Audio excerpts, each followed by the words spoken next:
exhibition is color.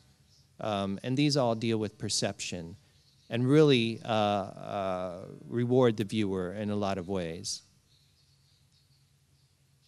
And in particular, it has to do with color mixing and how the eye perceives color and color mixtures, and how the interaction of color creates really powerful experiences. Central to this theme is Carlos Cruz Diaz, who, although began his life in Latin America, moved to Paris, well, actually to Spain and then to Paris in the 1950s, and now he's pretty much an international artist. But this piece is from the 1960s. It's a classic work of his from a series called Physichromy, in which he's actually trying to make the experience of color a physical experience. You can't tell really what this work is from just an image like this. You have to experience it with, in the space, because it changes as you move about it. And for Carlos Cruz Diaz, as well as other artists of his generation, this was an important aspect, the aspect of participation. For him, art was a social act, not just an aesthetic act. And he has since taken these ideas into the public sphere, doing streets, buildings, places where people gather, so that we're actually part of the artwork. But this is just a detail of that painting. There are a number of artists in this part of the exhibition that deal with color. Julio Leparc, Manuel Espinosa, who will be having a solo exhibition next year at MACBA. Really wonderful piece. Again, these really challenge our perception. They make us more aware of vision. And this is by American Richard Aniszkiewicz. Many of these artists were part of what became known as op art, which debuted in 1965 as a full-fledged international movement at an exhibition at the Museum of Modern Art, which was titled The Responsive Eye.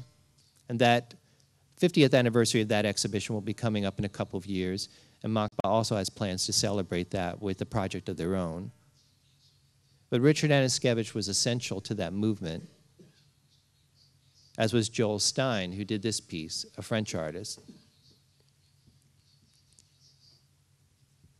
And their point was to really engage us. This is a work by a Japanese-born artist who's lived in New York most of his life since the early 1960s. His name is Tadaski. And since 1963, he's gone to the studio every day and painted circles. This is really all he does. But for him, the act of painting is almost a Zen, a spiritual act. And when you see this painting, I invite you to spend time with it, because the more you look at it, the more this becomes an animated experience that transcends painting. It becomes something very different. And that idea of a switch from the idea that objects were the function of art to the idea that experience was art itself is a really important moment in art history that these artists perceived. So they make you an equal partner in the aesthetic act. These are just some of the other color works, more formal works by North American artists. Guido Molinari did the last piece. And this is by Carl Benjamin, another Los Angeles artist. And this is by an artist named Sewell Silman, who used color in a different way to summon effects of light and space. Again, trying to create a transcendent experience for the viewer. The third main theme of the exhibition is called expansive forms. And this was another way artists broke with tradition in a very intentional way. Painting had often been considered a window for centuries, and part of the reason it was considered a window was really its rectangular format, mimicked the format of a window. So to get away from illusions of the natural world, one of the ways to do that was to create artworks that were not rectangular, that became, in a sense, sculptural objects in their own right. Not illusions, but inventions. And this is a work by Carmelo Arden-Keen from 1950. It's a very important part of the establishment of the MACBA movement. And these works, when you see them in the gallery setting, interact with the whole wall in a different way that a rectangular painting does. This piece by Raul Losa actually demonstrates that within the painting itself by using multiple shapes against a neutral background. And it was really the Latin American artists that got artists in Europe and North America excited about using new formats in their painting. Again, it was a break from tradition. One of the things that I think is important to remember is that geometric abstraction throughout the decades has within it, embedded within it, a sort of DNA of progress, of the new, of the modern, a sort of optimism. This is a work by Kenneth Noland, a USA painter, who did a number of these polygon shapes, again, which go beyond painting and make us consider the wall and the whole architectural space as a part of the artwork, because it interacts with the piece in a very different way. Another work by an American artist, Leon Polk Smith. So the joining of multiple canvases to create other images is also a very different idea in the history of painting that was pioneered by these geometric abstractionists.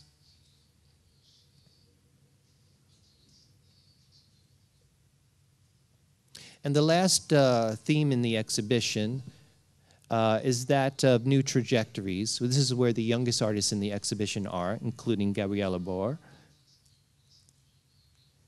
And this is really a different idea of geometric abstraction.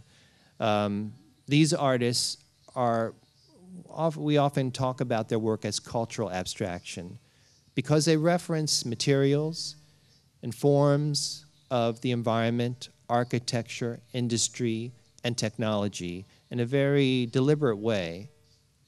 So they're letting cultural and social references come into the work in a way that Mondrian or Millet never would. This is work by a German artist named Günter Forg, done on lead, which is wrapped around wood. It has a very industrial presence. This is work of Madrid painter Rosa Brun, who is also here today. Her work is quite different, but she also engages a space in a real sculptural way that painting never had before.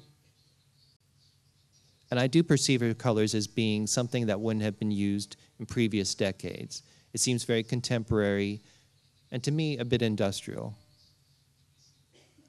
The central artist in this exhibition for this particular gallery of new trajectories is Sarah Morris, who is a British painter now working in New York. And this is a huge painting, 10 feet by 10 feet. And it's called Sony Los Angeles. And it's actually a geometric abstract representation of the Sony corporate building in Los Angeles. It's painted with very glossy industrial paint, also to reference architecture.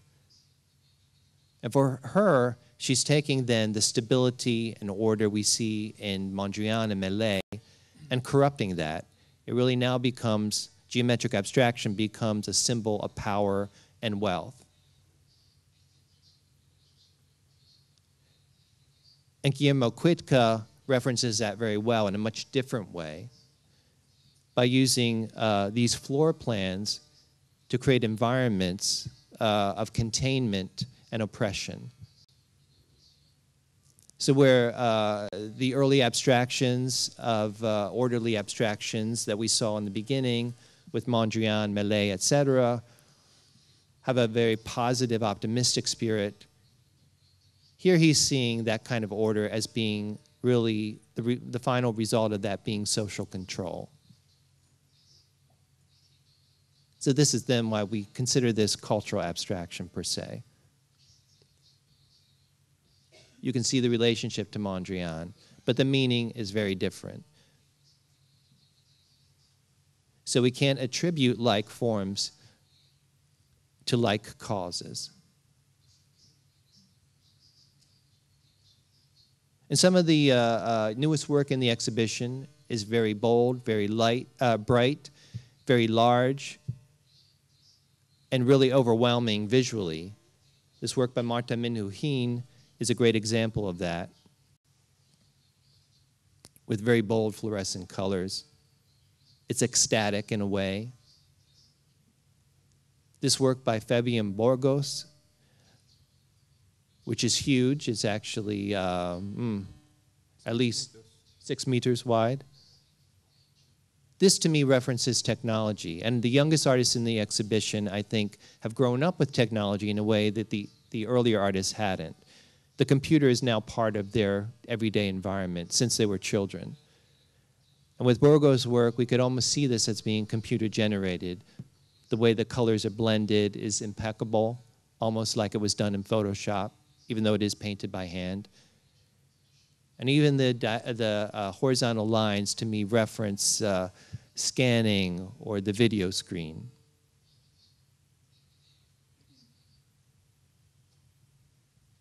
Graciela Hasper's painting, to me, also references computer technology, although she would disagree.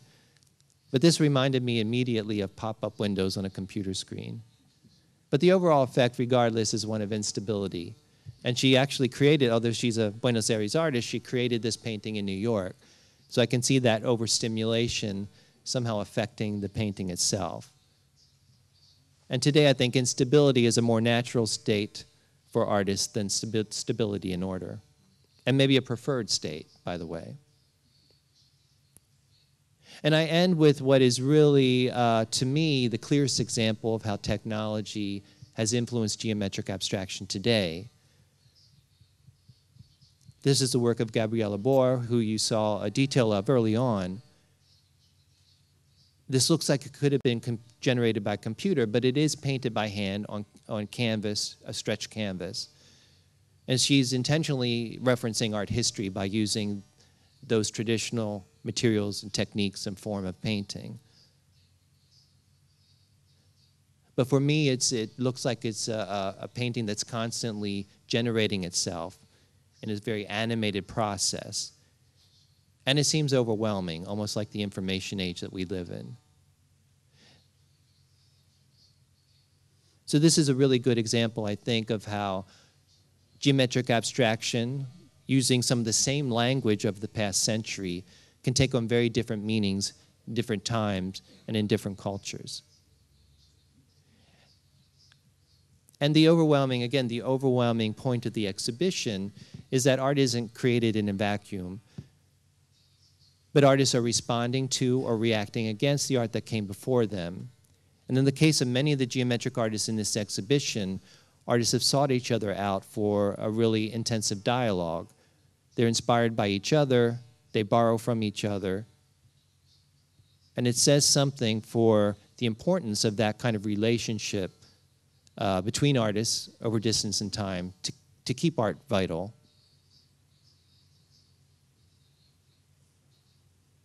And I think I'll conclude my remarks then and look forward to your questions after Patterson speaks.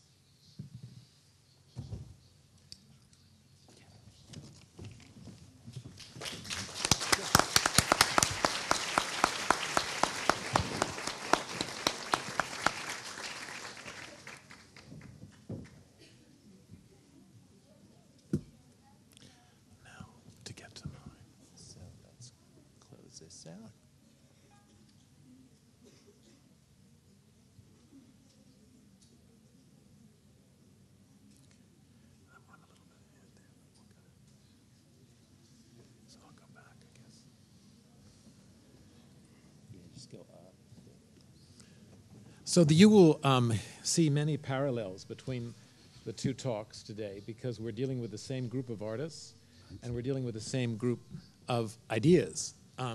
But probably my perspective being really truly less informed than Joe's perspective and certainly the collector's perspective will be a little more opinionated perhaps and a little more loosely involved with some of the issues than the kind of concentration that they brought to the process.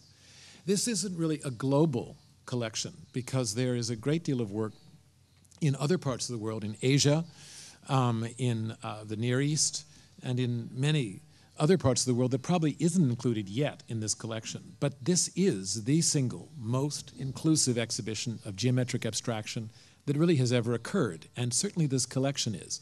It's a remarkable thing because it not only is the most inclusive and multinational and multi-generational collection of geometric abstraction that has ever been put together, but it is also at the same time a collection that is grounded in Argentina, because so many great artists who have worked in this way have come from this country.